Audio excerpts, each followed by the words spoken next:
Share बाजार नाम तो सुना ही होगा, लेकिन क्या ये सच में पैसा कमाने की जगह है या सिर्फ रिस्क और घाटे का खेल?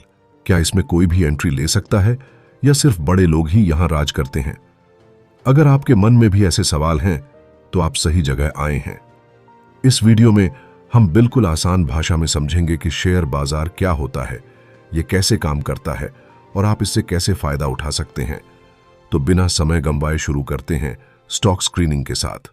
आईपीओ प्रक्रिया समझने के बाद और कंपनी के प्राइमरी और सेकेंडरी बाजार के पीछे होने वाली वास्तविकता को जानने के बाद आइए अब स्टॉक बाजार के अगले पड़ाव पर चलते हैं। एक सार्वजनिक कंपनी होने के नाते अब कंपनी को वो सभी जानकारी जो कि कंपनी से संबंधित है लोगों को बतानी होगी। पब्लिक लिमिटेड कंपनी के शेयरों में स्टॉक एक्सचेंज पर हर रोज खरीद बिक्री होती है।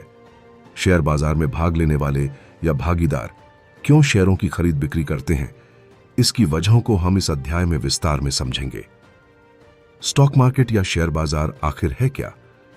जैसा कि हमने अध्याय 2 में पढ़ा था कि शेयर बाजार एक इलेक्ट्रॉनिक बाजार है जहां बेचने वाला और खरीदार मिलकर सौदा करते हैं।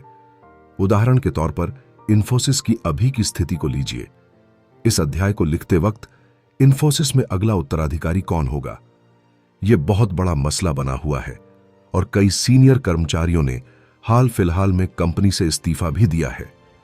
इस वजह से कंपनी की इज्जत प्रतिष्ठा मान पर असर पड़ रहा है और इस वजह से कंपनी का शेयर 3,500 से गिरकर 3,000 रुपए पर आ गया।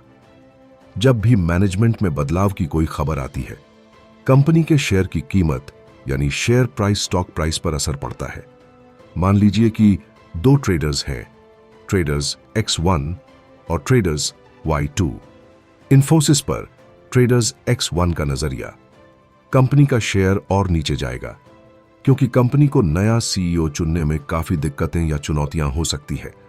अगर ट्रेडर्स X1 इस नजरिए के साथ सौदा करता है तो उसे इन्फोसिस के शेयर का बिकवाल होना चाहिए या उसे इन्फोसिस का शेयर बेचना चाहिए। लेकिन ट्रेडर्स Y2 इसी हालात को अलग तरह से देख रहा है और उसका नजरिया अलग है। उसके मुताबिक इन्फोसिस के स्टॉक ने उत्तराधिकारी मसले पहले ही काफी प्रतिक्रिया दिखा दी है। अब जल्दी ही कंपनी को नया लीडर मिल जाएगा और उसके बाद उसके आने के बाद कंपनी का स्टॉक ऊपर जाएगा। अगर ट्रेडर्स Y2 इस नजरिए के साथ सौदे में उतरता है तो उसे इन्फोसिस स्टॉक का खरीदार होना चाहिए, तो 3,000 रुपए के भाव पर ट्रेडर्स X1 बेचने वाला या बिकवाल होगा और ट्रेडर्स Y2 इन्फोसिस का खरीदार। अब दोनों ट्रेडर्स X1 और ट्रेडर्स Y2 अपने अपने स्टॉक ब्रोकर के जरिए खरीद बिक्री के लिए निर्देश देंगे और ब्रोकर स्टॉक एक्सचेंज के जरिए इन सौदों को पूरा करेगा। स्टॉक एक्सचेंज इस बात को सुनिश्चित करेगा कि दोनों ऑर्डर मिलें और सौदा पूरा हो। यही स्टॉक मार्केट या बाजार का मुख्य अथवा प्राथमिक काम है, एक ऐसा प्लेटफॉर्म देना या बनाना जहां खरीदार और बेचने वाला शेयरों का सौदा कर सकें। स्टॉक मार्केट वो जगह है जहां बाजार के भागीदार लिस्टेड कंपनियों में अपने अपने नजरिए के मुताबिक सौदा करते हैं और सौदा तभी होगा जब भागीदारों के नजरिए अलग अलग होंगे। नजरिया या दृष्टिकोण अलग होने से ही बाजार में खरीद और बिक्री हो सकती है। तो दोस्तों, अब आपको समझ आ गया होगा कि शेयर बाजार सिर्फ बड़े लोगों का खेल नहीं है, बल्कि अगर सही जानकारी और समझ हो तो कोई भी इसमें हिस्सा ले सकता है। लेकिन रुकिए, यह तो सिर्फ शुरुआत है। अगर आप शेयर मार्केट में कदम रखना चाहते हैं तो आगे आपको और भी जरूरी चीजें सीखनी होंगी। अगले वीडियो में हम जानेंगे कि स्टॉक्स कैसे खरीदे बेचे जाते हैं और सही कंपनी चुनने का तरीका क्या है।